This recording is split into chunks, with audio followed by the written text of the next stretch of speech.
يا سيد المرسلين يا خاتم النبيين يا شفيع المذنبين يا أنيس الغريبين يا رحمة للعالمين صلى الله عليه وسلم. Allergies acting up, but inshallah. So last week, and again continuing with Ahlul Bayt, and we're talking about Imam Husain alayhi salam at this point. And last week we got to the point where they arrived in the plain of Karbala. And as we mentioned, when he left Medina Munawwara, he had with him 72 people, which included children, his own child who was 6 months old, his other sons, and nieces and nephews, along with friends and family members. So half-brothers,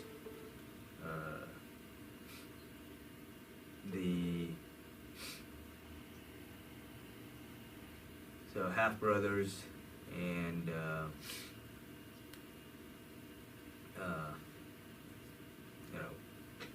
cousins. So all of these are with him.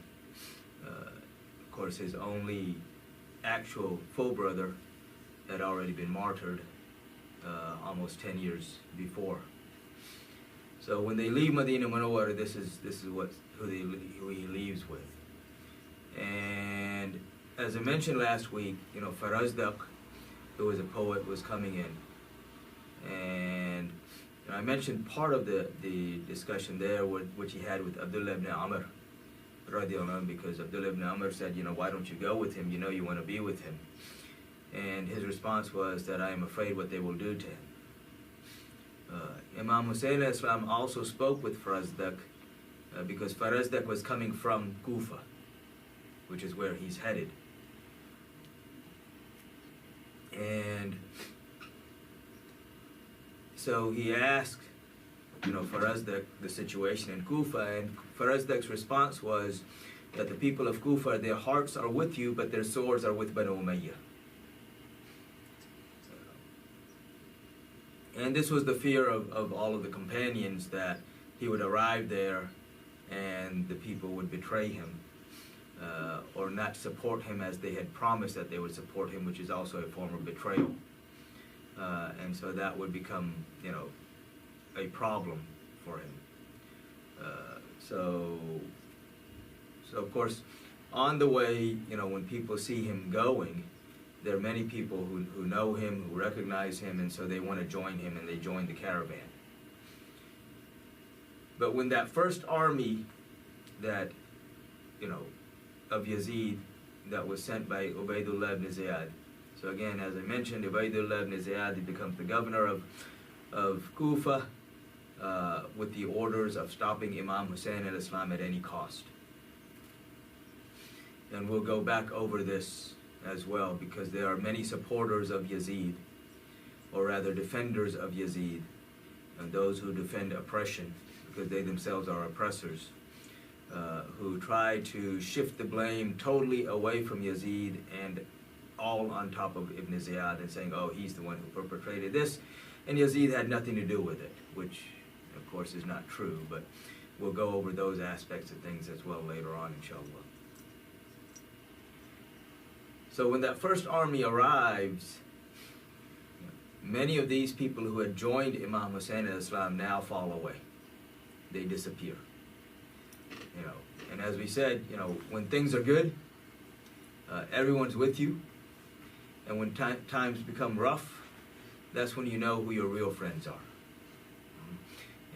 Because everybody says, oh, I love Allah and His Messenger, sallallahu alaihi wasallam. But, and in good times, anyone can say this. But when the test comes, then you know who's who. And Allah subhanahu wa ta'ala says in the Quran, in Surah Mulk right at the beginning, الَّذِي خَلَقَ الْمَوْتَ وَالْحَيَاةَ لَيَبْلُوكُمْ أَيُّكُمْ أَحْسَنُ عَمَلًا. That He is the one who has created death and life which is interesting. He mentions death first and then life, so that he may try you or test you which one of you is better in your actions or your deeds. You know, it's like we say here, you know, if you're going to talk the talk, then walk the walk. Again, talk is cheap.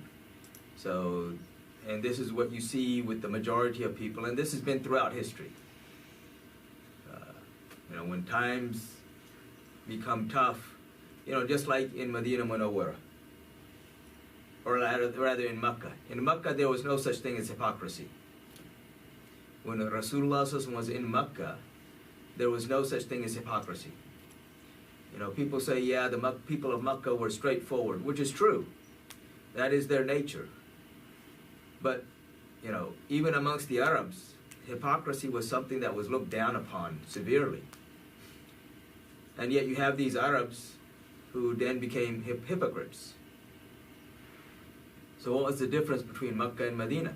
And even in Medina, for the first 2 years, until after the Battle of Badr, there was no hypocrisy.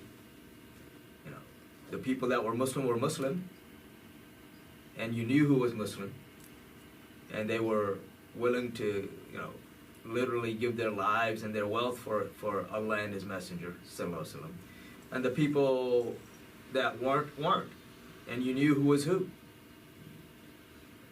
Because there was nothing worldly to gain by becoming Muslim at that point.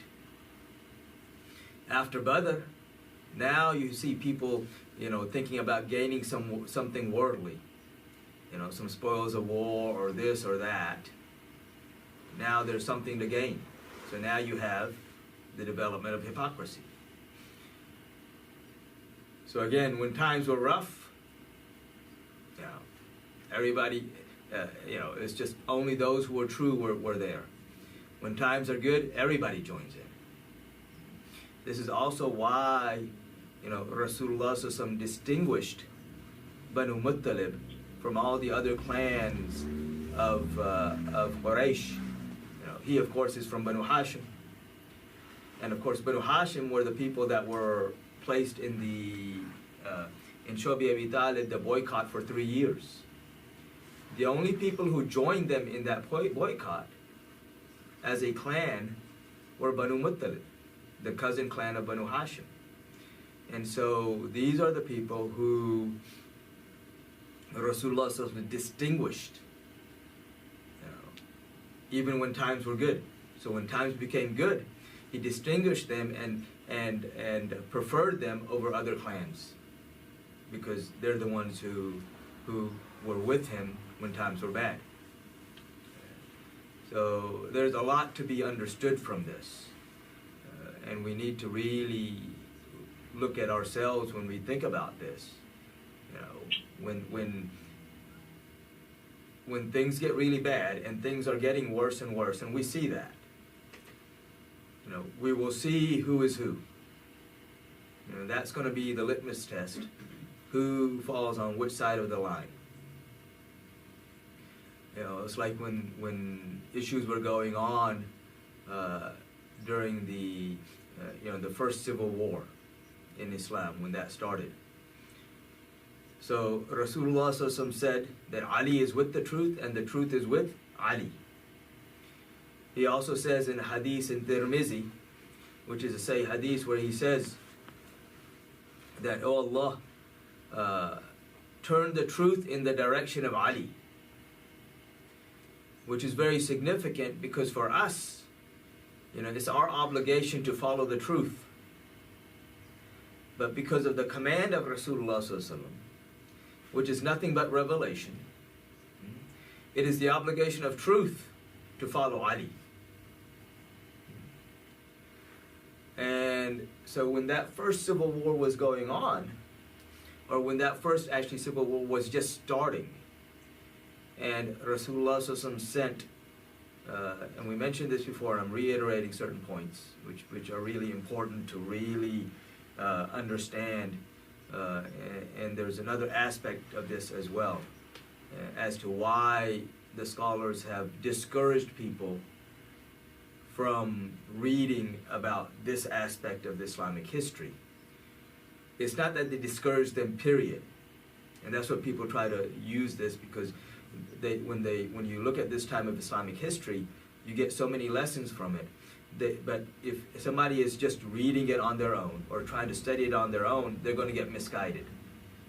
What they did was they discouraged people from studying this aspect of Islamic history and the events of this time in the Islamic world without a teacher who can guide them through that and make sure that that person doesn't become amongst those who are starting to look down upon any of the companions of Rasulullah or look down upon any of the household of Rasulullah. And so that's why the scholars discourage this. Not discourage it, oh, don't study this. No, study it. But study it with a teacher who can guide you through it. And so when Ali radiallahu anhu sends Ammar bin Yasir radiallahu anhu to Kufa along with Imam Hassan alayhi salam. And again, this hadith is mentioned in Sahih Bukhari in three different occasions.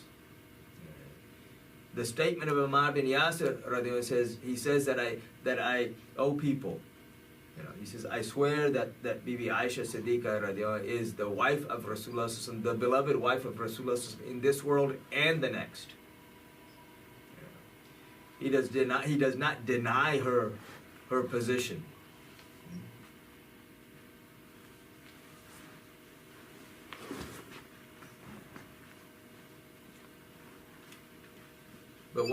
But then he says, but this is a test for you to see if you follow Allah and His Messenger, or you follow someone else.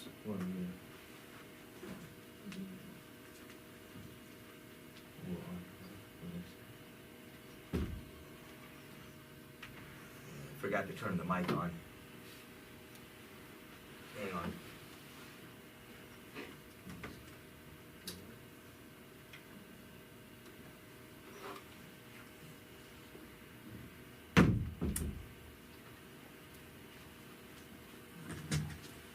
Okay, there.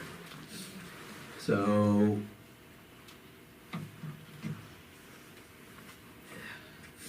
this is the test.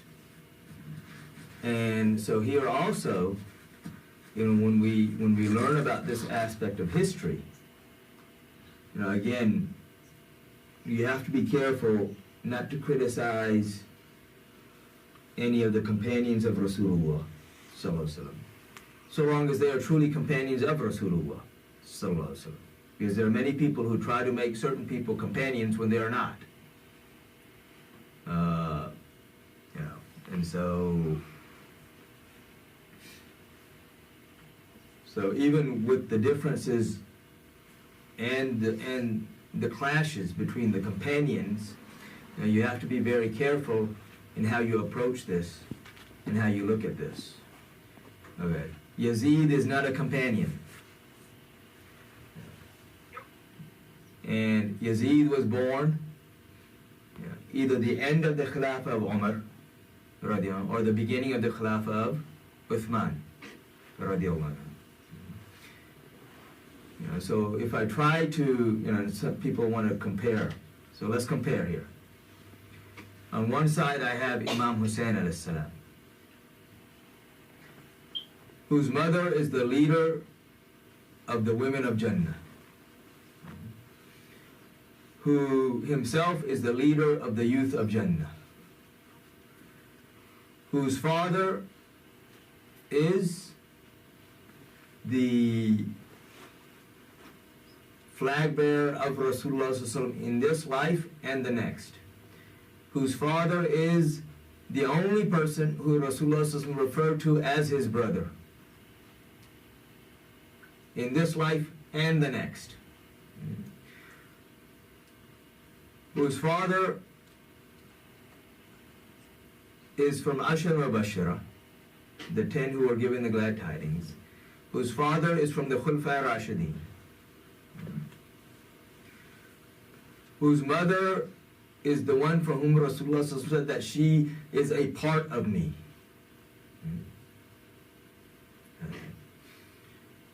Whose grandfather is Rasulullah himself.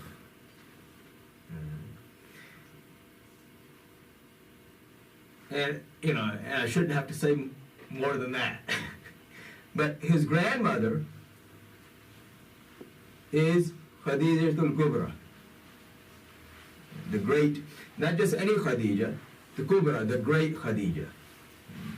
The one who was the wife of Rasulullah, the one whose action Allah subhanahu wa ta'ala mentions as his own. When he says, وَوَجَدَكَ عَائِلًا فَأَغْنَى, that we found you restricted of means and we made you wealthy. This is referring to Bibi Khadija radiallahu anha. So this is the one, Imam Husain is the one who the companions refer to as Ibn Rasulullah, the son of Rasulullah. He is the one who is, this is proven through the Quran. Because in Surah Al Imran, where Allah subhanahu wa ta'ala says, Abna'ana wa abna'akum wa nisa'ana wa nisa'akum wa anfusana wa anfusakum. When the Christians of Najran came to debate, and they lost the debate, but they still wouldn't accept, so then the Mubahilah, that we bring our sons, you bring your sons. We bring our women, you bring your women. We bring ourselves, you bring yourselves. And then we do Mubahilah. We pray to Allah that Allah curse the one who is the liar. And of course they backed out from that after initially accepting it. But who did he take as his sons? Imam Hassan and Imam Husain alayhi salam. So on this is one side. This is Imam Husain alayhi salam. On the other side, I have Yazid. Yazid is not a companion. Yes, he is the son of a companion. So his father is Mawiyah, who accepted Islam after Fatih Makkah. And Rasulullah, and of course in the Quran, Allah subhanahu wa ta'ala says that those who came later are not like equal to those who were first. Ali radhiyallahu is amongst the first. Mawiyah radhiyallahu is amongst the later.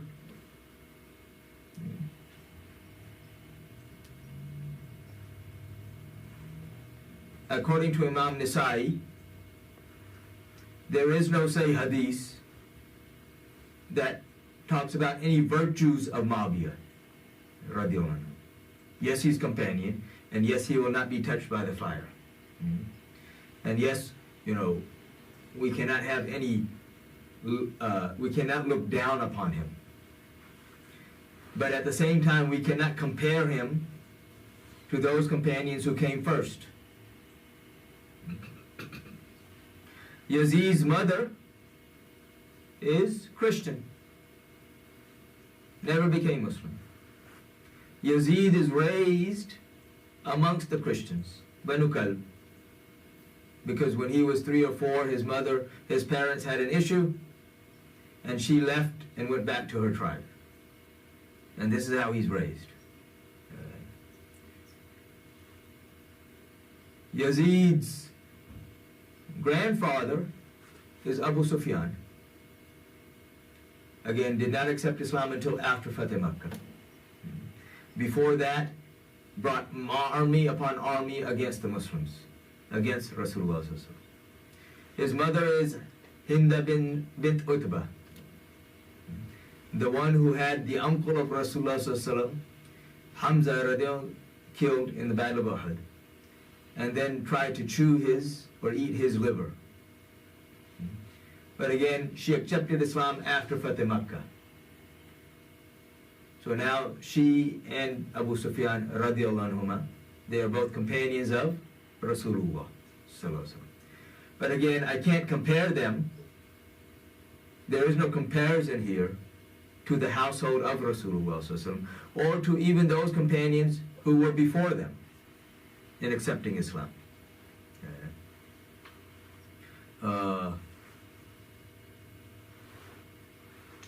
You know, when I look at like even the attitude of Sayyidina Umar, radiallahu anhu, you know, there was a race between, a horse race between Imam Husain al-Islam and the son of Umar, radiallahu anhu. And Imam Husain al-Islam's horse was slower.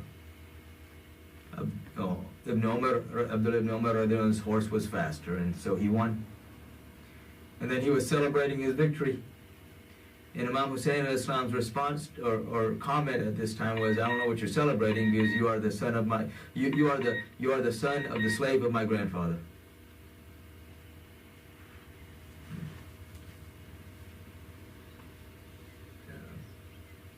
So Umar radiallahu anhu's son goes to him, because Umar radiallahu anhu's Khalifa. He says, you know, Imam Husain, this is what Imam Husain al-Islam said. So he asked him, he says, these are his exact words, that you are the son of the slave of my grandfather. Of course, his grandfather is Rasulullah sallallahu alaihi wasallam. He says, yes, this is exactly what he said. He says, let's go to him. So he goes to Imam Husain al-Islam. He's a Khalifa. He could have had him brought to him. He could have called him and said, come to me. He doesn't. He goes to him. He says, this is what my son is saying that you said. He said, yes. And there are two narrations here. One is, he said, give it to me in writing. Give this to me in writing. And the other is that he said, come with me, and they went to the Rawda of Rasulullah and had Imam Husain al-Islam witness that he said this in front of the Rawda, in front of the grave of Rasulullah. And the writing, he said that on the Day of Judgment, I will present this as proof that I am the slave of Rasulullah so that nothing can happen to me. So this is the attitude of Umar towards this household. And so, you know, coming back to where we were, because I kind of digressed there a bit. When they arrive in Karbala, and as I mentioned last week, when Imam Husain al-Islam says, this is where we will stop, there are multiple narrations, and we'll go over those right now, why he stops there. And he makes a statement as well. You know, when he stops there, he says to his people, he says, this is where my grandfather said would be the place of my martyrdom. So he knows. You know, people say, well, if he knew, then why didn't he leave? Why did he go there? You know, and that gets back to, well, if Yaqub al-Islam knew what his sons were going to do with Yusuf al-Islam, why did he send him? Because he knew. If you read the Quran, you know he knows. Because he told them exactly what they would say.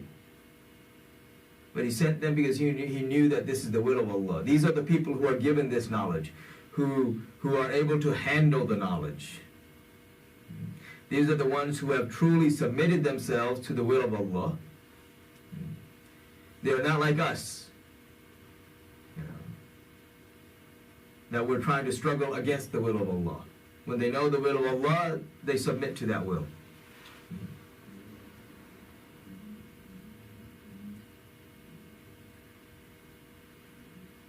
Famous hadith, which even the muhaddis, modern day muhaddis of the modern day Salafis has said is sahih, which is where Rasulullah ﷺ one day is in the house of his wife Salama radiallahu anha. And Jibreel al-Islam comes with an angel that has never come to the earth before. That angel is the angel of rain. That angel doesn't need to come to the earth. He takes care of the rain. But something has triggered him now that he has requested permission. You know, it's one thing that Allah subhanahu wa ta'ala orders them to go. Here he has requested permission from Allah subhanahu wa ta'ala to come and see Rasulullah sallallahu alaihi wasallam, and he has been granted that permission. So he comes with Jibreel, and they enter the house, they come to the house, and of course Jibreel alayhi salam cannot enter the house of Rasulullah sallallahu alaihi wasallam without the permission of Rasulullah sallallahu alaihi wasallam. So they knock at the door, they're granted permission, they enter, and Rasulullah sallallahu alaihi wasallam says to his wife, he says, you know, be guard at the door and do not allow anyone in. They're going to be having this secret conversation. Do not allow anyone in, stand guard at the door. So she waits at the door. They didn't have doors like today, you know, with 2 bolt locks and a chain and everything else. You know, it's like a lot of times it was simply a thick curtain, basically, was the door. So she's at the door, and Imam Husain alayhi salam comes. And at this time he's like maybe 4 or 5 years old. And she says, you know, stop. You know, Rasulullah sallallahu alaihi wasallam said no one is to enter. He says, this is the house of my grandfather. I'm entering. And he goes in. You know, he gets by her. And, you know, like kids, you know, dodges her and gets in. So he's in. And the conversation, when he enters, Jibreel Islam looks upon him and he says, Ya Rasulullah, do you love him? And of course, Ya Rasulullah says, of course I love him. And then he says that people from your ummah, and of course here is people who are claiming to be part of your ummah. Anyone who kills Imam Husain Islam is no longer in reality part of the ummah. They have no Islam in reality. You know, but they still, like, you know, like the hypocrites. From the outside, you still include them as part of the ummah. And so people from your ummah will kill him. And if you want, I can bring you sand from the place of his martyrdom, where he will be killed, along those with him. And Rasulullah sallallahu alaihi wasallam says yes. And so he, of course, reaches out and brings this sand. And he, sallallahu alaihi wasallam, he hands this to his wife, Salma, radiallahu anha, and says to her that when this turns to blood, then you will know that my son has been martyred. She initially wraps it in a cloth, you know, in her covering, and then later on transfers it to a jar. And that afternoon, and we're going to go over this again, because there are 2 aspects here, or multiple aspects here, but I'm focusing on 2. When Imam Husain Islam will be martyred, she will see that. One interesting thing to note here is, at this time, she is the oldest wife of Rasulullah sallallahu alaihi wasallam. He didn't give that sand to anyone else. He gave it only to her. He could have given it to the mother of Imam Husain al-Islam, who was much younger than Bibi Salma. He could have given it to his youngest wife, Bibi Aisha Siddiqa, radiallahu anha. But he didn't. And this oldest wife of his, Bibi Salma, radiallahu anha, is the only one amongst the wives of Rasulullah sallallahu alaihi wasallam and the mother of Imam Husain Islam. So amongst his wives and his daughter, Fatima salam, she is the only one who was living at the time of Karbala. How did he know to give it to her, other than he knows? Other than Allah subhanahu wa ta'ala has already given him the knowledge. So again, here Rasulullah sallallahu alaihi wasallam knows, and this conversation is taking place in front of Imam Husain alayhi salam. So obviously he knows.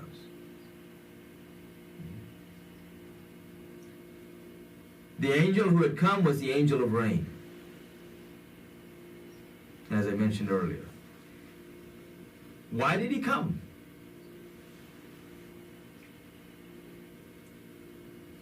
Why did he, the angel of rain, come and some other angel not come?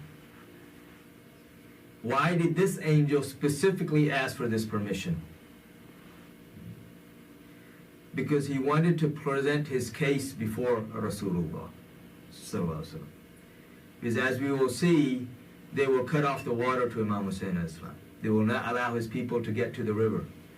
The river will be right there, but they can't get to it. There will be no water. They will be out of water for 3 days. So when I look at this, the army of Yazid has, you could say, okay, yeah, they control the water at the river, and they controlled other sources of water coming in. But they didn't control the rain.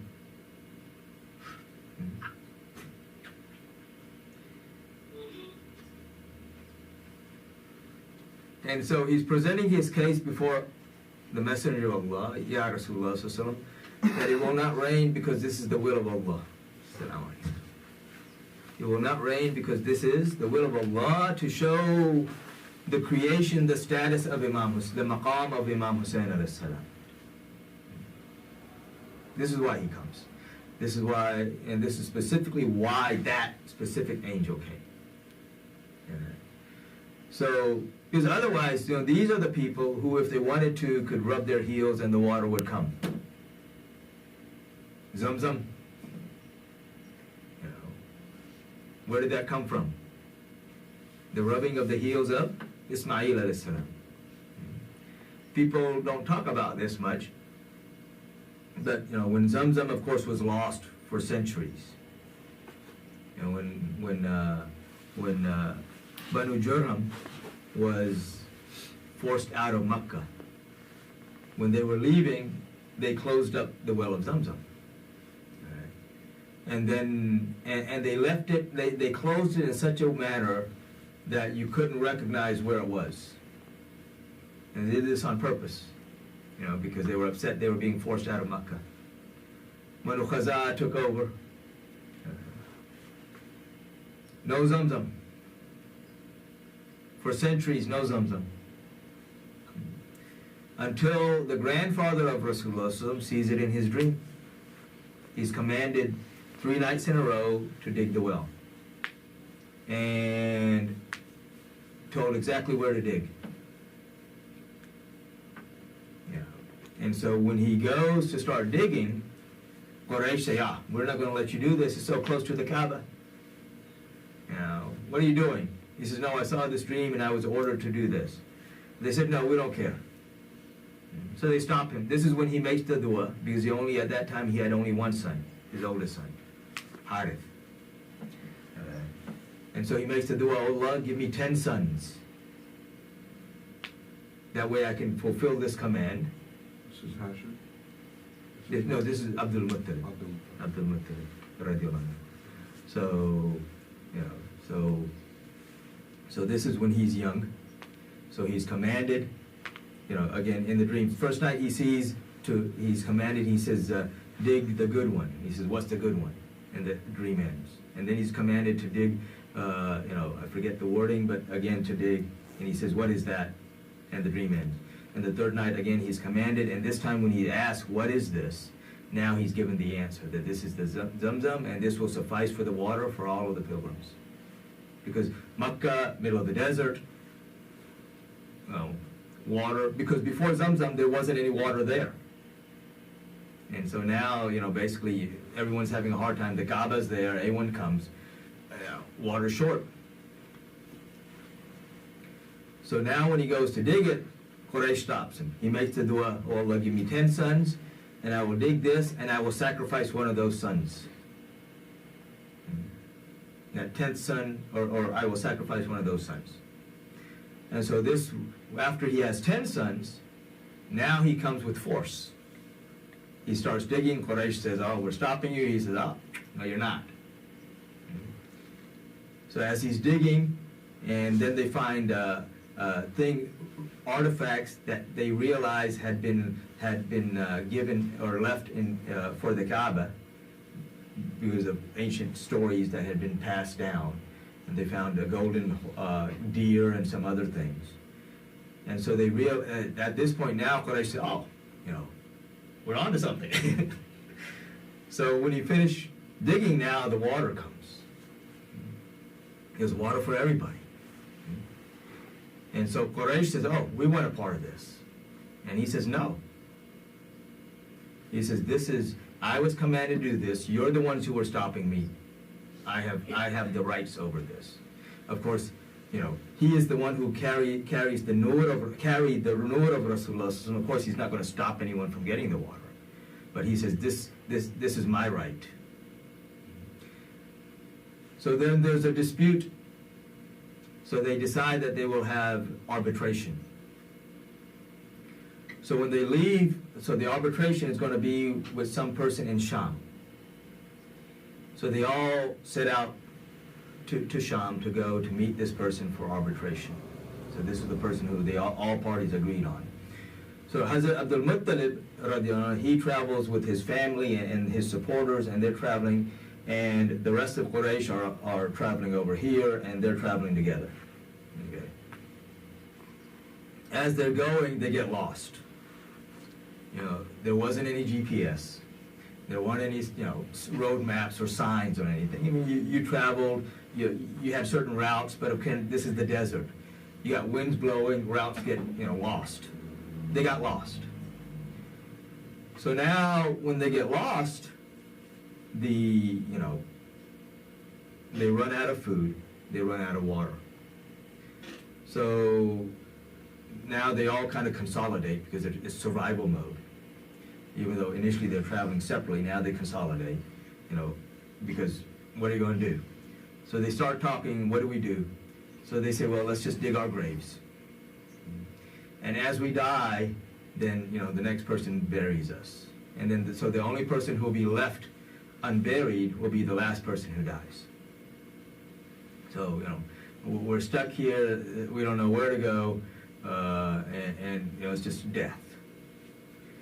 So they're waiting for a while, blistering heat of the desert. And Abdul Muttalib, he says, I'm not going to die like this. See, I'm not just waiting around for death to come. If I'm going to die, I'm going to die doing something. So he gets on his camel, and as soon as his camel stands up, from the hoof of the camel, water starts, from underneath the hoof of the camel, water starts gushing out. And so when the water starts gushing out, of course, they all start drinking, and so they replenish their supplies, and Hazrat Abdul Muttalib says, okay, let's continue our journey, and the rest of Quraysh says, no. We don't need to continue the journey. The one who's given the water from the hoof of your camel has obviously given you the rights of Zamzam, so we acknowledge your rights over Zamzam. So again, this is the great-grandfather, or rather the great-great-grandfather of Imam Husain alayhi salam, and the grandfather of Rasulullah. So this is his camel. So do we not think that Imam Husain alayhi salam, again, he is the leader of the youth of Jannah, the grandson of Rasulullah, the one whom Rasulullah said, Al-Husainu minni wa ana min al-Husain. That Husain is from me and I am from Al-Husain.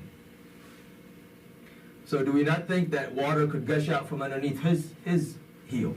Of course it could. But this is the patience that he's teaching us. Everything he's doing isn't for his own status. It's so we understand his status, but also he's giving lessons to us.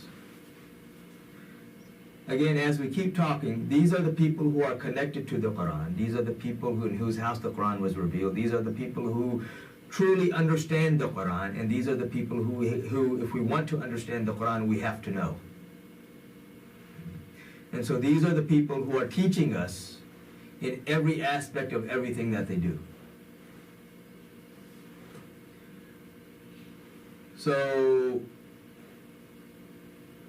here again, one thing, you have narrations when Sayyidina Ali Karamallahu Wajh is leaving from Kufa to go to Sham. He stops in that area. He stops at that place, which is now Karbala. And he gets off of his horse, and he squats, and he picks up some of the sand, and he says, "Oh Abu Abdullah, be patient. Oh Abu Abdullah, be patient." Abu Abdullah is the kunya of Imam Husain alayhi salam. It is the nickname of Imam Husain alayhi salam. And so when the people with him asked him, "Why are you saying this?" and then he explained to them that this would be the place where people from the ummah of Rasulullah sallallahu alaihi wasallam will kill Imam Husain alayhi salam. Again, when we say from the ummah, they're not really from the ummah, not in the sense that we think of from the ummah. These are people who, in the cloak of Islam, have done everything un-Islamic, and in reality have left Islam. Just like, Iblis, even with the cloak of the angels, he was never an angel. He was always jinn. And then he becomes shaitan. So here, these are people who have put on the cloak of Islam, but their hearts are not Muslim. So this is Imam Husain and his way to Kufa, stopped at Karbala and was done himself? Yes. Yeah.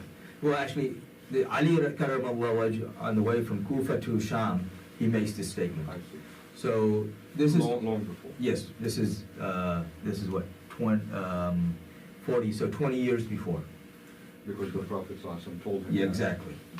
Yeah, so this is what I'm trying to emphasize is the events that will unfold in Karbala are not events that were unknown to Rasulullah sallallahu alaihi wasallam, are not events that were unknown to the household of Rasulullah sallallahu alaihi wasallam, including Imam Husain alayhi salam. So he again knows what's coming, but at the same time he knows that this is the will of Allah, and he has submitted himself to that will completely. Unlike us, again, unlike us. So we are not like him. As much as people want to think that. The whole reason he's taken this step and gotten to this point is because, again, you have a ruler who in reality is a tyrant. Who, when guidance is taken away from the heart, there are no limits. Someone who has no guidance, everything is possible for him. There are no limits for him. And this is what the ummah has forgotten. This is what the people, even those decent people who are truly Muslim, who are even from the companions of Rasulullah, so they have forgotten this point. And this is what his step will remind them of. And what he is going to do will shock the ummah back to life. Because, as we've talked about before, for those who've listened to me even in the past when we've talked about these topics, medicine, and alhamdulillah we got a cardiologist here. When the heart stops, what do you do to revive it? You shock it, right? There's so many times when you can tell somebody something, and you can tell them, and they superficially say, yeah, they superficially understand. But the reality doesn't hit them until something major happens. And then it's like, oh, wow. Okay. This is that major thing that will shock the ummah back to life. And this is the thing that Imam Husain al-Islam knows, because when he speaks to them, because again, as we mentioned last week, it was the 2nd of Muharram when he arrives in Karbala. His martyrdom won't take place until the 10th, so you have 8 days here. Okay. So every day he's going to go and speak to this army that's being sent against him. And much of this army are the same people who had pledged allegiance to him before. When he has sent his cousin Muslim bin Aqil to Kufa to evaluate the situation. So they had given him allegiance, or given allegiance to Muslim bin Aqil on behalf of Imam Husain al-Islam. So they had said, we give our allegiance to Imam Husain al-Islam. We are willing to sacrifice our lives and our wealth for him. So many of the people that are coming against him now are going to be these same people. So Rasulullah sallallahu, he said that fear the sight of a mu'min because he sees through the nur of Allah. The believer, he sees through the nur of Allah. And so what is hidden from the nur of Allah? Nothing. Including what's in the hearts. And I have to say that because then people try to, you say nothing, and people's minds are very limited in how they think. And of course, the stronger the iman, the clearer the vision. There is no iman stronger than the iman of Imam Husain al-Islam at that time. So his vision is clearer than anybody else's. So he is seeing things from a different perspective, from a different reality. He is seeing the reality behind the realities. And so that is, again, why he has taken this step, knowing what is going to come. Knowing, because again, Rasulullah in various narrations also has talked about how the daughters of his household will be treated. So the women along with Imam Husain al-Islam, how they will be shackled and treated like common prisoners of war. So again, he's taking this step not because it's it's not going to raise his status in the sense that, he's already the leader of the youth of Jannah. Rasulullah already made this statement. He is already, a part of Rasulullah. All of these things.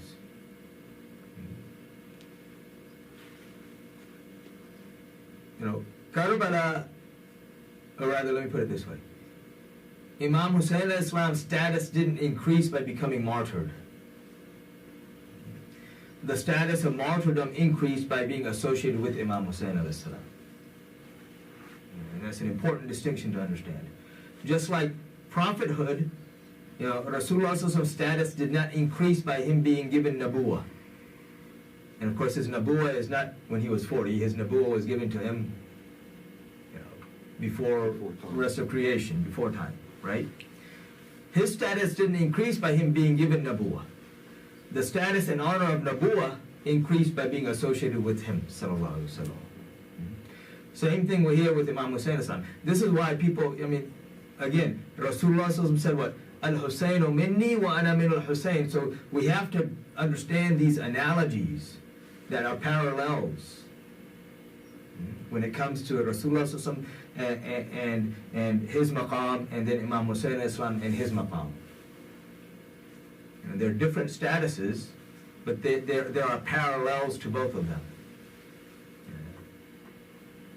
So when Imam Husain al-Islam is seeing Yazid, even though Yazid is king in Damascus and he's here in Hijaz, he is seeing the reality of Yazid. Because again, he's seeing through that nur, so nothing is hidden. And he's seeing not only who this man is at the moment, but what this man is capable of down the road, as well as now.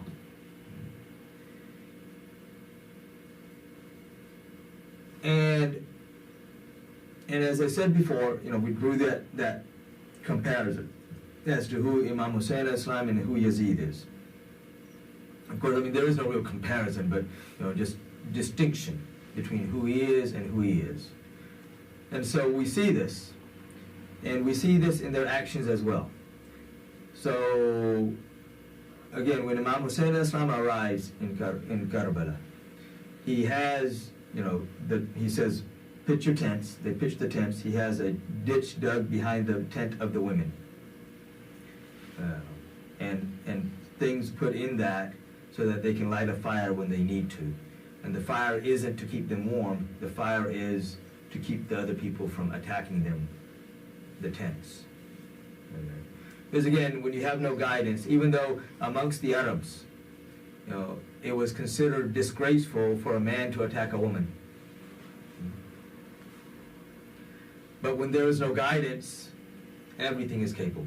Everything is possible. And so when they lay these tents out, so the first thing he does, of course, Ibn Ziyad is the governor in Kufa at the moment. Word is sent to him that Imam Husain al-Islam has stopped here. Hur, who is the first general sent against him, again is a very decent person, and he's not going to push Imam Husain al-Islam or arrest him. And he's already told him that. He said, look, you're going towards Kufa, my orders are to take you to Kufa, we'll just walk together. And at time for Salat, he would always come and pray behind Imam Husain al-Islam, whereas, his army would pray separately. So when Imam Husain al-Islam stops in Karbala, Hur says, this is his decision. I'm not going to force him to do anything. Ibn Ziyad, of course, he wants other generals now because Hur, he thinks, is too soft. So he finds a person, Amr bin Sa'd. So Amr bin Sa'd is the son of Sa'd bin Abi Waqqas, radiyallahu anhu. Sa'd bin Abi Waqqas is one of those early companions of Rasulullah. He is related to Rasulullah on his mother's side. So on the side of the mother of Rasulullah, Sa'd bin Abi Waqqas is related in that manner. He is from amongst Ashra Mubashira. He is, and this will be an important point to remember, he is the first to shoot an arrow in the path of Allah from the Ummah of Rasulullah sallallahu alaihi wasallam. He is a very distinguished companion of Rasulullah sallallahu alaihi wasallam. He is one of the heroes in Uhud,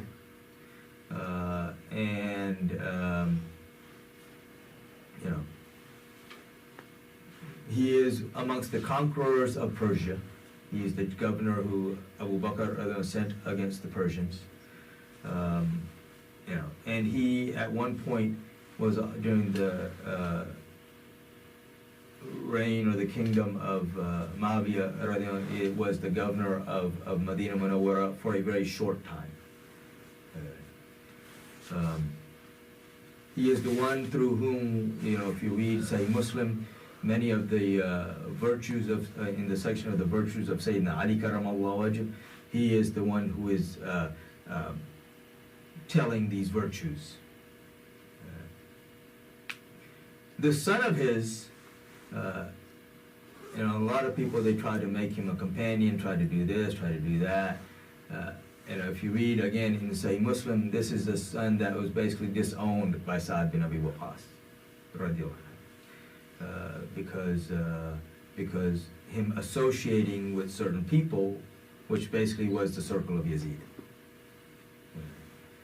And so one time he comes to meet his father and his father, when a lot of situation starts changing, moved outside of Medina Munawwara.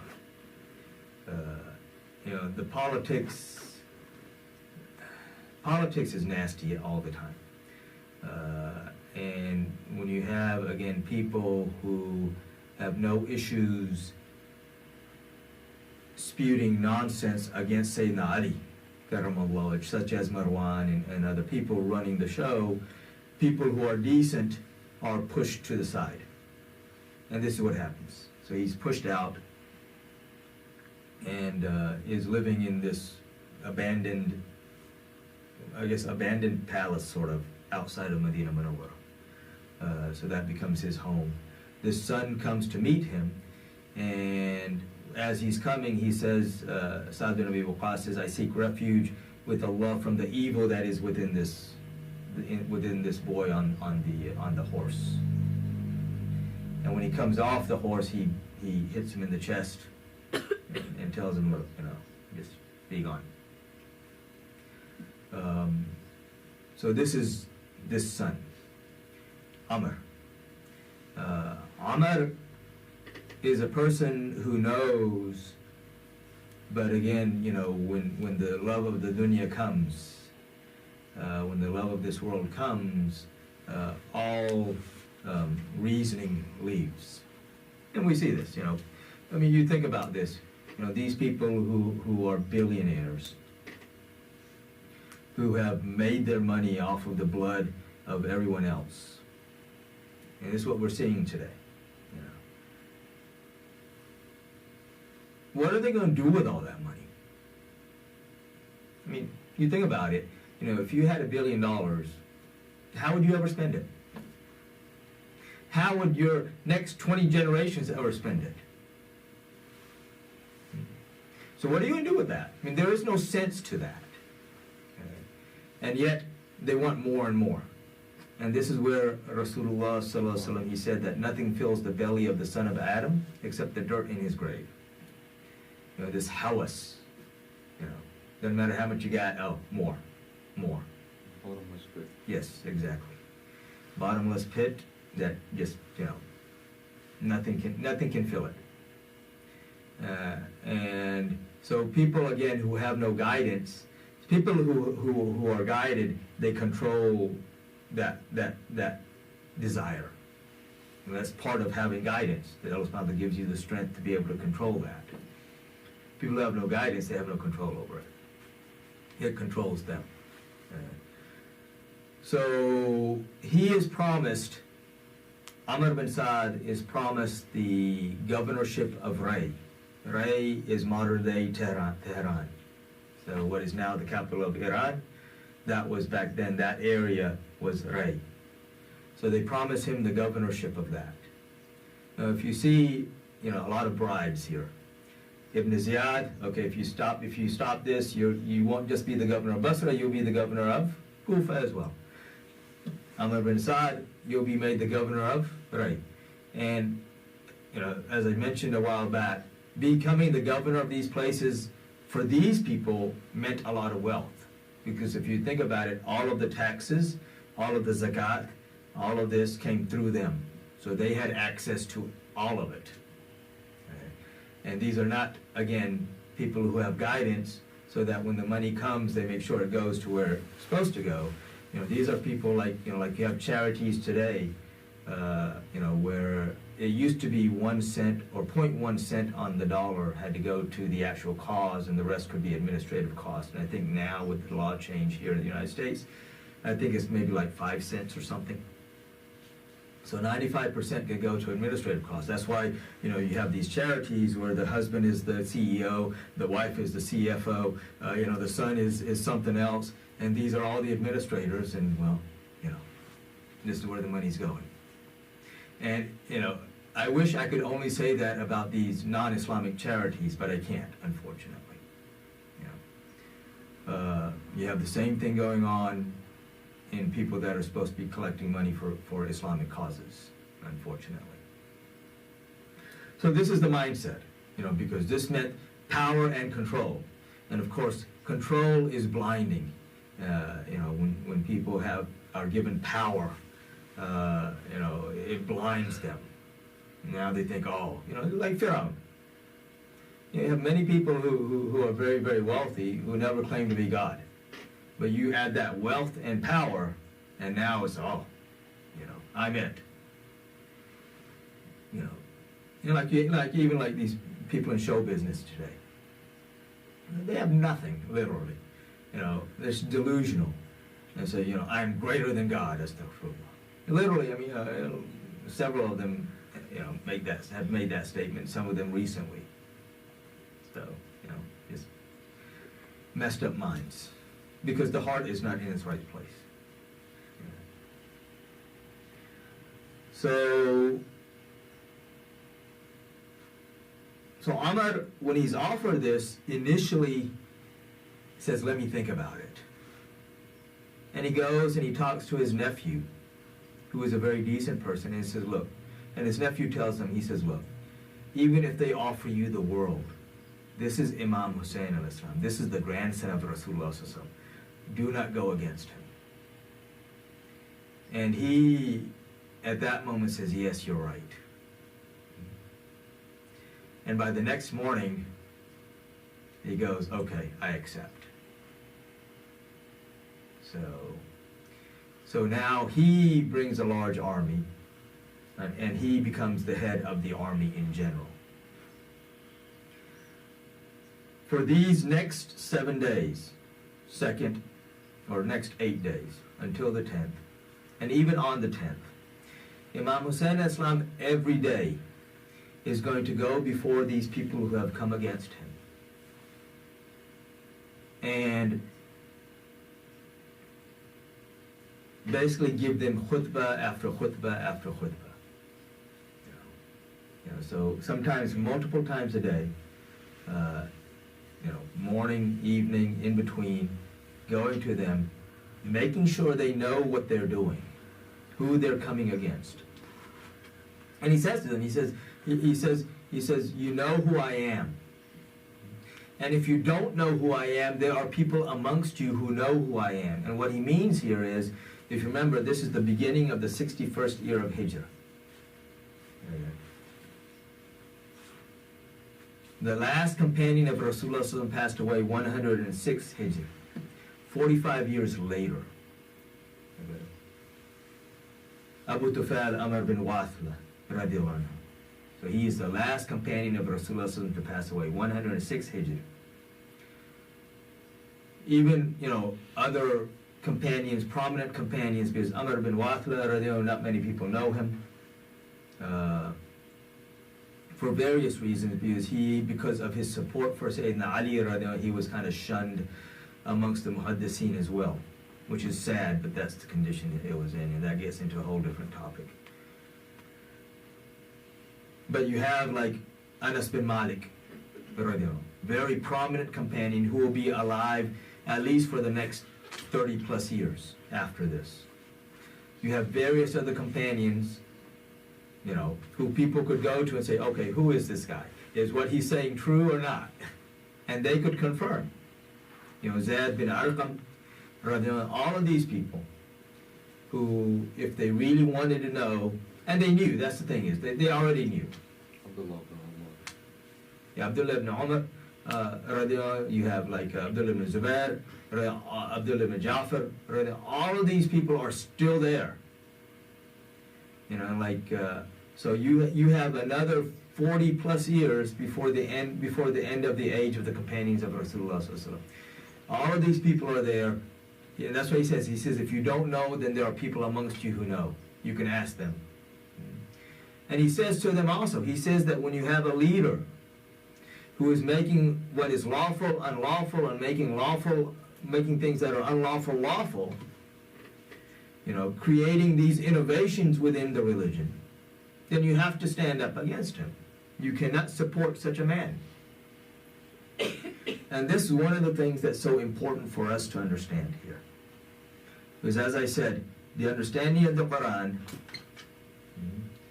there is no understanding of the Quran or the Sunnah of Rasulullah unless we look at Ahlul Bayt. And this is why you have these modern day scholars who are tools for the governments, who come out with hadiths which are correct hadiths, but they take them totally out of context, where Rasulullah forbids standing up or rising up against the Muslim leader. But he's talking about the rightful Muslim leader.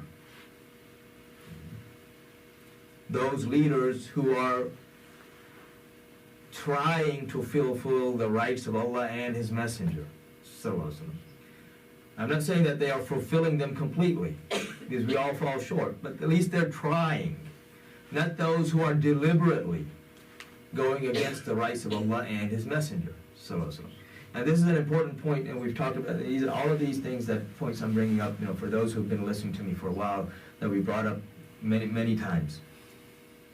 The basic rule is that to give up your own rights is a sign of decency.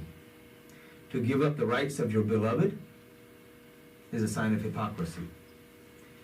And Allah subhanahu wa ta'ala teaches us this in the Quran.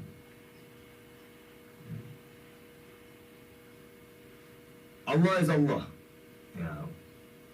And whatever He does is haqq. But even in the Quran, what does He say about the hypocrites? about those who were disrespectful to Rasulullah sallallahu alaihi wasallam. Surah Hujurat. He says what? He says, وَإِذَا قِيلَ لَهُمْ تَعَالَوْا يَسْتَغْفِرْ لَكُمْ رَسُولُ اللَّهِ لَوَّوْا رَؤُوسَهُمْ وَرَأَيْتَهُمْ يَصُدُّونَ وَهُمْ يَسْتَكْبِرُونَ.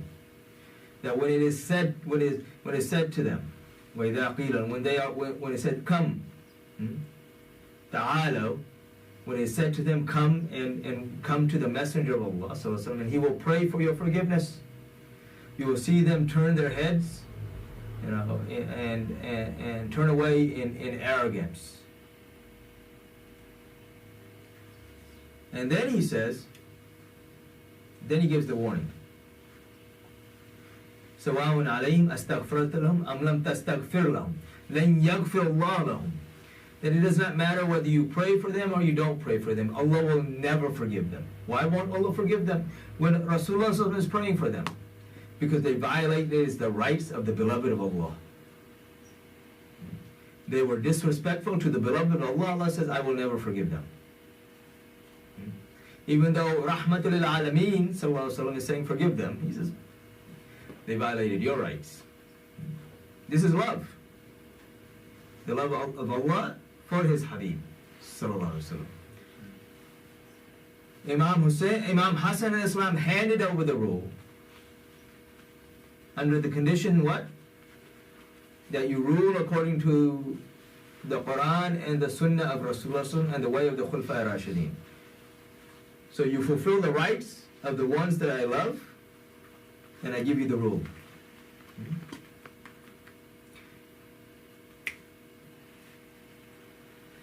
Imam Husain alayhi salam, again, he knows Yazid. He knows what he's going to do. He knows what he's capable of doing. And he knows that he will at every turn violates the rights of Allah and his Messenger.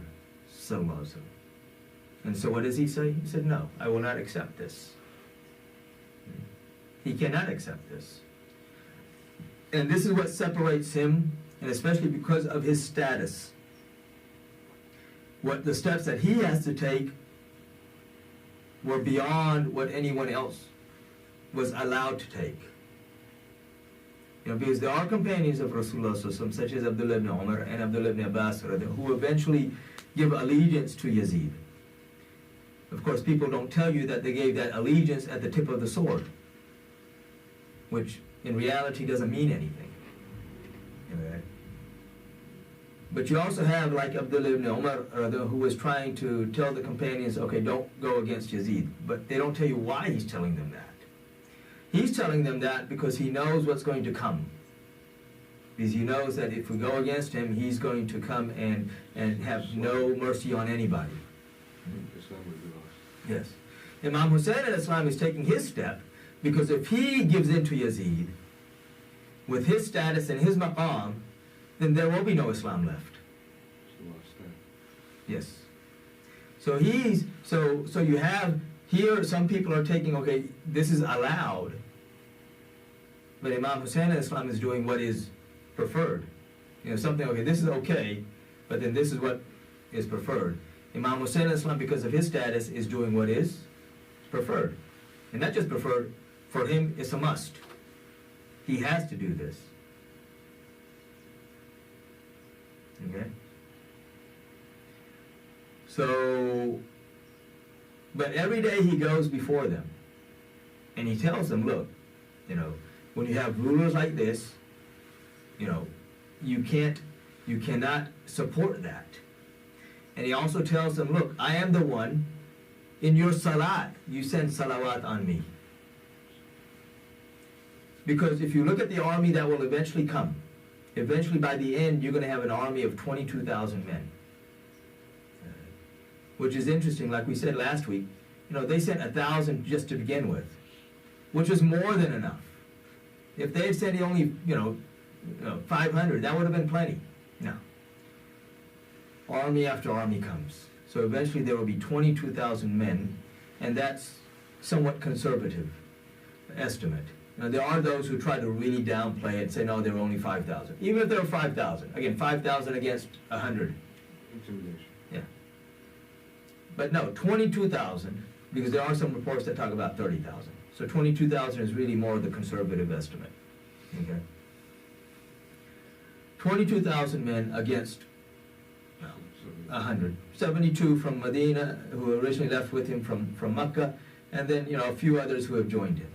So you do have who have joined him, those who joined him along the way, who did not leave him when the army started coming, which is only a few who didn't leave him. And then you have those who snuck in from Kufa, who were able to sneak in from Kufa, who will join him. Most of this army that is being sent against him are these same people who had given allegiance to him, as I said, in Kufa. You have those who truly were his supporters. If you look at the people of Kufa, you have, at this point, you're going to have like 3 groups. One group are the ones who come against him, which will be the vast majority. You have those who are truly his supporters, who will be under house arrest or arrest. And so they will not be allowed, because again, Ibn Ziyad has the power of the state behind him. You think about this, like even today, if they declare martial law, you're going to have many cops who, they don't agree with that, but because of their jobs, they will go along with it. So the same thing then, you had, all of these people who are hired by the state, police, military people under the state, who, maybe they don't agree with everything, but it's their job, so that's what they're doing. So they got these other people who had sent these messages to Imam Husain al-Islam to come, and they're under arrest. And then you have those who just kind of are trying to stay under the radar. So, again, Imam Husain al-Islam reminding them who he is, and this is basically setting up what they call in Arabic hujjah. So now on the day of judgment, no one is going to have an excuse to say, oh, we didn't know. If we'd known this is who he was, we wouldn't have come. We wouldn't have done what we did. No, you knew who he was. Allah always establish hujjah before this trial. Yes. This is also, this is the sunnah of Rasulullah sallallahu alaihi wasallam, that you make sure that the people on the other side are given options, and they know exactly what they're doing. Exercise their free will. Yes. So that, again, there's no excuse afterwards to say, well, if we had known, this is like, like we talked about before, even before he makes the hijrah to Medina Munawwara. He goes and he offers himself to every clan coming for the Hajj, every clan that was capable of giving him support. He offers himself, and they all rejected him, except for the Ansar. So now on the day of judgment, none of them can say, well, if he'd come to us, we would have done the same thing. No, you wouldn't. You were offered. Okay. So this is what one of the things that Imam Husain al-Islam is doing. So now, again, one is they have no excuse, but also, they can't say that, well, he never warned us. Yeah, he did. You were warned, you knew, you still committed the crime. And again, as I said, this will continue on, and then in the evening of the 7th, as they are running out of rations, because, Kufa is like, it's not very far from Karbala, it's just right there.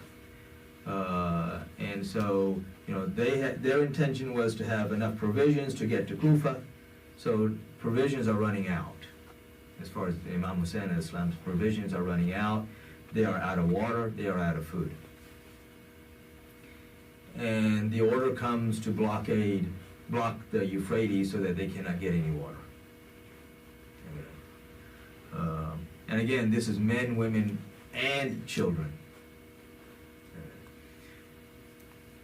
Imam Husain al-Islam knows Amr bin Sa'd,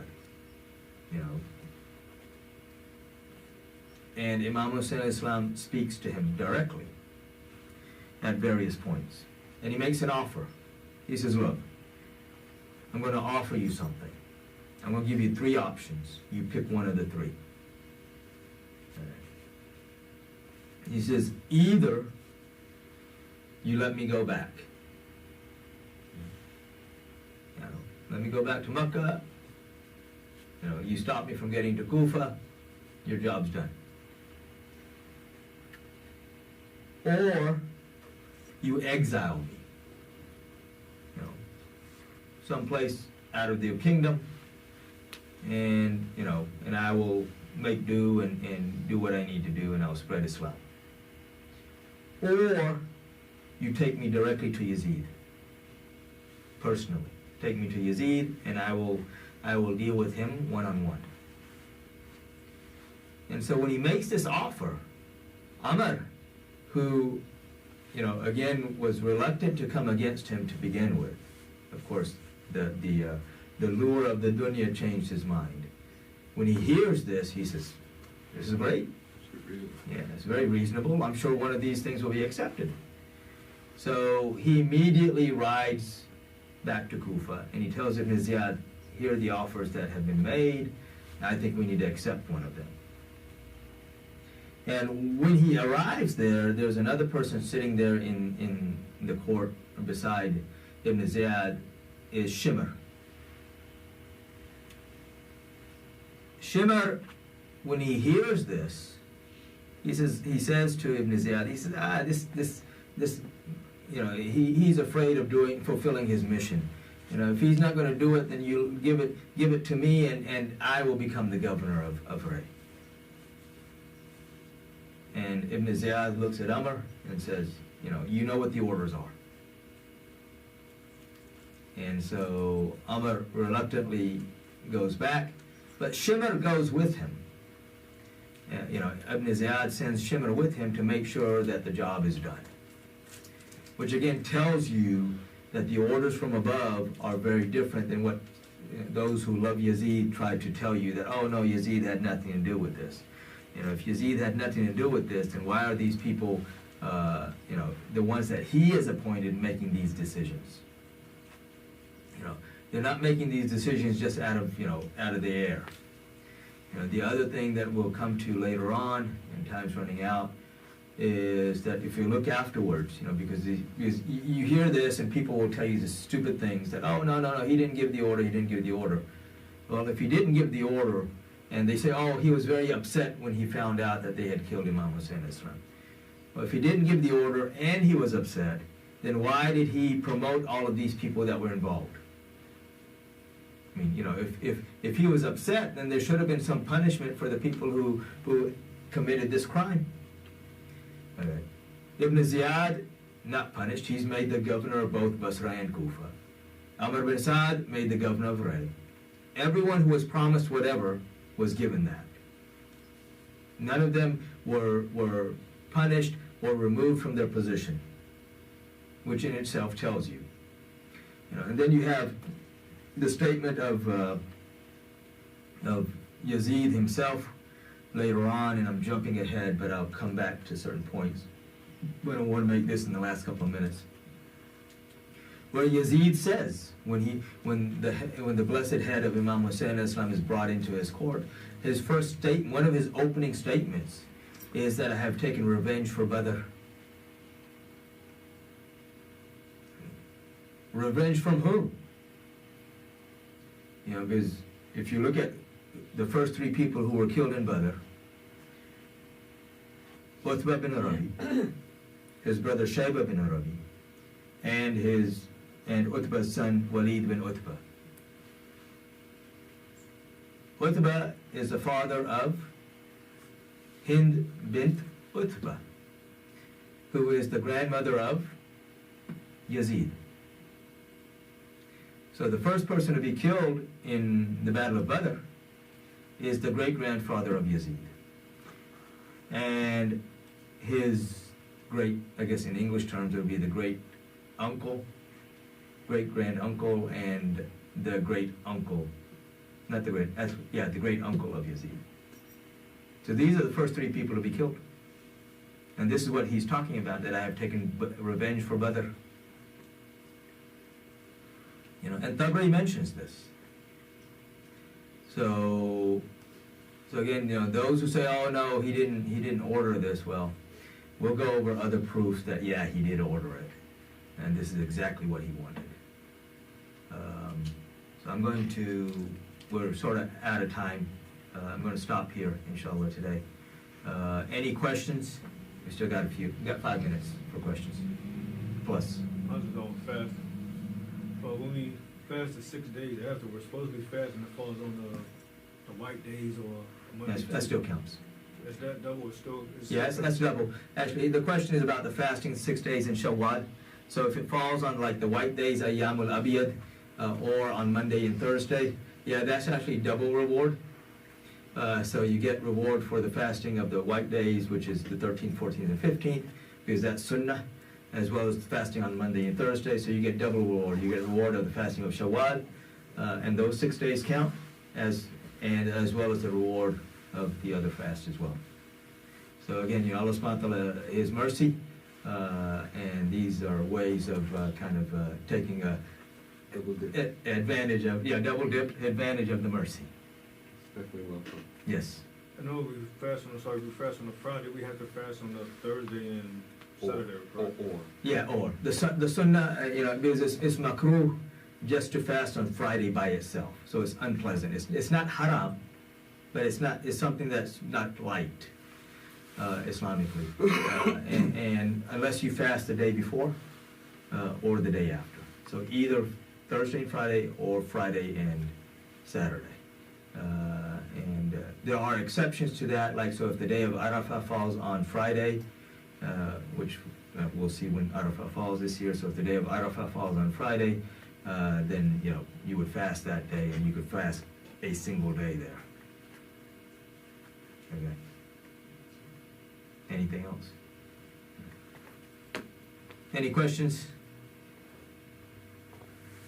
So it's essentially, I didn't know that people were arguing that it wasn't direct Yazid order. Yeah, that's actually It's just kind of ridiculous. Yeah. I mean, how can you?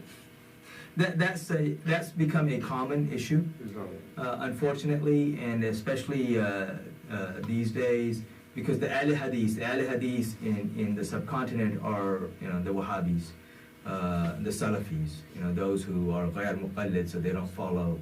They say, we just read the Hadith. So amongst them, not all of them, but amongst them, this is common. to try to rewrite history? Yes. And like I was talking about, the clip that I was talking about after Jummah this past Friday is a clip that was titled Grand Mufti of Saudi Arabia Speaks Truth About Yazid. I want to mention Bin Baz. So Bin Baz is the speaker. So he was the Grand Mufti when this clip was made. And so he starts off the speech, or his talk, and it's about, I think it's about 15, 20 minutes. It's not that long. And in that he talks about Yazid being the son of Sahabi. He doesn't say he's Sahabi, so he acknowledges he's not Sahabi. He is the son of Sahabi, and he was raised the way the Sahaba raised their sons. So he's given the tarbiyah, the upbringing of the Sahaba. Okay. And he is legitimate because his father, who was the legitimate ruler, appointed him as the ruler after him. So that's his legitimacy. He doesn't mention any place that one of the agreements between his father and Imam Hassan al-Islam was that his father could not appoint anyone as ruler after him. Sure. Okay. Sure. Yeah, that it would come back to Shura. Exactly. He doesn't mention that at all. He says, no, he appointed him, so he's the rightful leader. Okay. And then he goes on, and then that's when he says that Imam Husain al-Islam, of course, you don't say Husain al-Islam, because they have issue with that, saying al-Islam for Imam Husain al-Islam. He says, Imam Husain and Abdullah ibn Zubair, radiallahu anhuma, they were mistaken for not giving bay'ah to Yazid. Because they should have given bay'ah or allegiance to Yazid. And so this is also why that name, if you look at the Ahl Sunnah wal Jama'ah, after that Yazid, that name just became ruined. You don't see anyone giving their sons the name of Yazid. Those who are Sunni, Yeah. or true Sunni. There's that the saying is that in al Yazid wa la tazid. Which Some people say in al Yazid wa la tazid. Yeah. could say Lanet Ilay, but not his father or maybe. Yes, yes. know. So you can send curse upon Yazid, but not his father or those. Right. Yes, yes. You know, and the interesting thing is, if you look at like the Wahhabis of Saudi, they claim to be following the Hanbali madhab, Imam Ahmad bin Hanbal. Imam Ahmad bin Hanbal, rahmatullahi alayhi, is the first to send Lana Shakhsiya upon Yazid. So the first to send Lana upon Yazid by naming him. You know, if you look at the other scholars, they would send Lana upon Yazid by saying those who were involved in the murder of Imam Husain, those who were happy at the murder or the martyrdom of Imam Husain, Allah's Lana be upon, a curse be upon them. You know, so they would do it in a general way because of the political situation. Imam Ahmad bin Hanbal is the first to write and to say it openly by naming him. Okay. So if you're going to claim to be following Imam Ahmad bin Hanbal, then follow Imam Ahmad bin Hanbal. Yeah. So, yeah. Any questions now? Any other questions? I got one last one. Yes.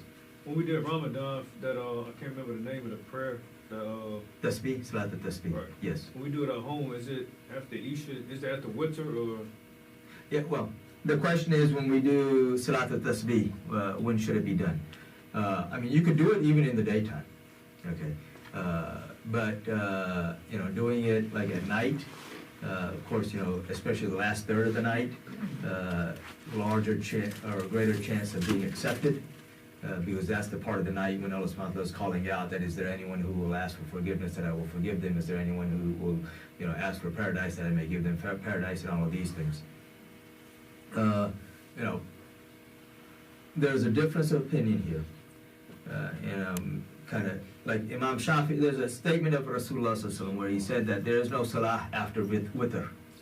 Okay, so Imam Shafi rahmatullahi alayhi and other scholars, they say that okay, so witr should be your last salat before fajr. And Imam Abu Hanifa rahmatullahi says that what he's talking about, because in Hanafi witr is wajib. And there's a distinction between fard and wajib in Hanafi. That's the only madhab where there's a distinction. In the other madhab, it's interchangeable terms. So Imam Abu Hanifa rahmatullahi says that what Rasulullah sallallahu is talking about is that there's no obligatory prayer after witr. So because there are other companions, there are other hadiths which are say where like Rasulullah sallallahu is telling Abu Huraira, I think it's Abu, I'm not positive exactly which companion, that one of the things he should do before he sleeps is to make his witr. Well, if he's going to make witr before he sleeps, then how does he make the tahajjud? Because the tahajjud is, you know, you make isha, you sleep for even a short time, and then you get up and then you make the tahajjud. So that's why he makes that distinction that you make, you know, you can make it. So either one, you can make it before witr or after witr. You know, if you're going to be up and you know you're not going to miss your witr, then you can make it before witr and then make your witr afterwards. If you're afraid that maybe I'll go to sleep and not wake up, then you're better off doing the witr first. That's probably longer of an explanation than you wanted. We still do. I mean, I just want to know what's the best way. I don't want to just. Yeah, no, I mean, too early. Yeah, no, Rasulullah sallallahu didn't put any restrictions on this. You know, when he gave it as a gift, and as I mentioned, he gave it as a gift to his uncle Abbas, and as well as to his cousin Ja'far bin Abi Talib when he returned from Abyssinia. So he gave it to him as well. And he didn't in that when he gave it to him, he didn't say, okay, make it at this time. And he just said, if you can make it every day, do it every day. If not every week, then if not every month, and if not every once a year, if not once in a lifetime. Okay.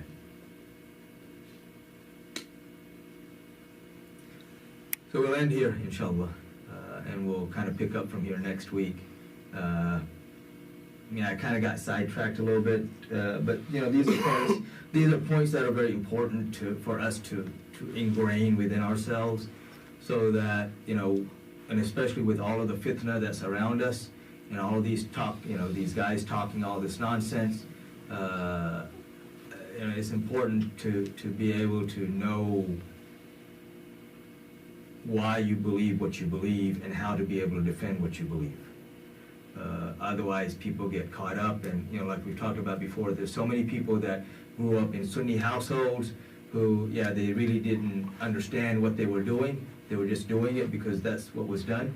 And then they went to Saudi or to Kuwait or wherever to go, or Dubai to go work, and suddenly now they know Islam, and just totally Wahhabi mindset. So that's why it's important. And this is important even just to understand the Quran. So may Allah subhanahu wa ta'ala help us and guide us, and may He fill our hearts with His love and the love of His beloved Prophet Muhammad sallallahu alaihi wasallam, his family, his companions, and all of those whom they love, and may He protect our brothers and sisters in Gaza and Sudan and wherever the Muslims are being oppressed, in Kashmir. So, Assalamu alaikum wa rahmatullahi wa barakatuh. Wa alaikum assalam wa rahmatullahi wa barakatuh.